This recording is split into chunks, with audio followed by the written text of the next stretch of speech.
Next देखिए इसमें refraction on the basis of wave theory.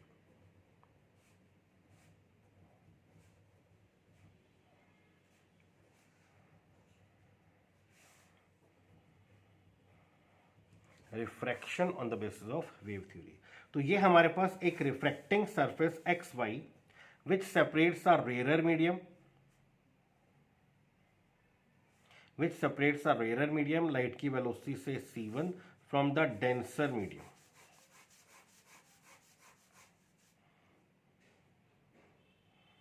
Light की वेलोसिटी से c2। पहले सबसे पहले इस डेंसर मीडियम का रिफ्रैक्टिव इंडेक्स क्या होता है? Refractive index mu is equal to c1 upon c2। This is c1 upon c2।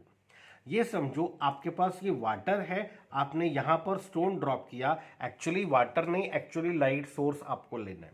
यहां पे रिपल्स बन रहे हैं, these are spherical wavefronts. So let AB be the section of incident wavefront incident on refracting surface XY at angle I। तो AB section है incident wavefront का जो refracting surface XY पर इंसिडेंट हो रहा है at angle I। According to Huygens, every point of this incident wavefront acts as the fresh source। तो एक सोर्स आप B को मान लीजिए, एक सोर्स आप A को मान लीजिए। अगर ये सोर्स है तो अपनी वेवलेट्स बना रहा है। मान लीजिए secondary wavelets from point B strike the refracting surface X Y at A dash. Secondary wavelets from point B, secondary wavelet जो बी से आ रही हैं वो रिफ्रैक्टिंग सरफेस एक्स वाई को स्ट्राइक करती हैं at A dash. Therefore distance travel B A dash कितना होगा? Distance travel B A dash is equal to c1 into T. तो secondary wavelets from point B strike the refracting surface XY after time t as they travels with the speed c1, therefore distance traveled b a dash कितना हुआ? b a dash is equal to c1 into t। तो अगर एक source ये है, एक source ये है, अगर ये सोर्स है तो अपनी वेवलेट्स बना रहा है। अब इसकी वेवलेट्स टी टाइम में कहां पहुंचेंगी? ए को सेंटर मान करके टी टाइम में इसकी वेवलेट यहां पहुंची है, तो ए को सेंटर मान करके c2 इंटू टी को रेडियस मान करके एक स्फेरिकल आर्क लगा दीजिए। एक्चुअली वो आर्क नहीं है, एक्चुअली वो वेवलेट्स की पोजीशन है after time T within the denser medium.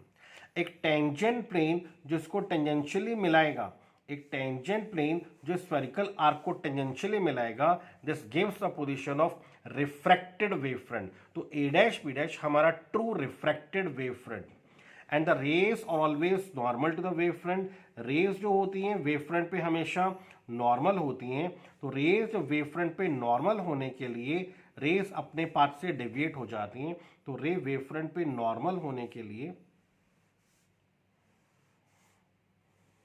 अपने पाथ से डेविएट हो जाती है। This is the basic cause of refraction. ये रिफ्रैक्शन का कारण होता है कि रे वेव फ्रंट पे नॉर्मल होती हैं क्योंकि वेव फ्रंट यहां की बजाय यहीं रह गया, और रे जो होगी वेव फ्रंट पे नॉर्मल होगी, तो रे वेव फ्रंट पे नॉर्मल होने के लिए अपने पाथ से डेविएट हो जाती है। This angle is angle of incidence. इस लाइन का परपेंडिकुलर ये, इस लाइन का परपेंडिकुलर ये, तो ये एंगल अगर आई है so this angle is i. Similarly इस लाइन का परपेंडिकुलर ये, इस लाइन का परपेंडिकुलर ये, if this angle is r obviously this angle is r. चलिए now in triangle B A A dash एक चीज और देख लीजिए, डिस्टेंस ए बी डैश कितना आपके पास? A B dash is equal to c2 into T.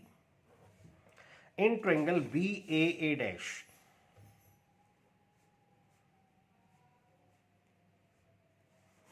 B A dash में sine i is equal to perpendicular upon hypotenuse. The rays are always normal to the wave front, तो ये normal है। तो sine i is equal to perpendicular, perpendicular कितना हुआ? B A dash upon hypotenuse कितना हुआ? A dash. तो इस ट्रायंगल में sine i is perpendicular B A dash upon hypotenuse is A dash. And in triangle A dash B dash, A dash B dash, इस triangle में sine are is perpendicular, perpendicular कितना? A B dash upon hypotenuse कितना? A dash. Equations को divide कीजिए, 4 divided by 5, that means sine I upon sine are is equal to B A dash upon A dash divided by A B dash upon A dash A dash cancel हुआ, that means sine I upon sine are is equal to B A dash put करना बच्चे इसमें, putting 2 and 3 in 6. What is B A dash कितना था C1 into T divided by A B dash कितना था C2 into T, ये cancel हुआ, that means sine I upon sine R and this is equal to C1 upon C2 and C1 upon C2 किसके equal है, from 1 and 7 C1 upon C2 is equal to mu. This implies sin I upon sin R and this is equal to mu, where mu is a refractive index of denser medium with respect to rarer medium. This proves the law of refraction, Snell's law of refraction. This proves Snell's law of refraction on the basis of wave theory. ये law of refraction को prove करता है on the basis of wave theory. तो बच्चे complete करना है सब।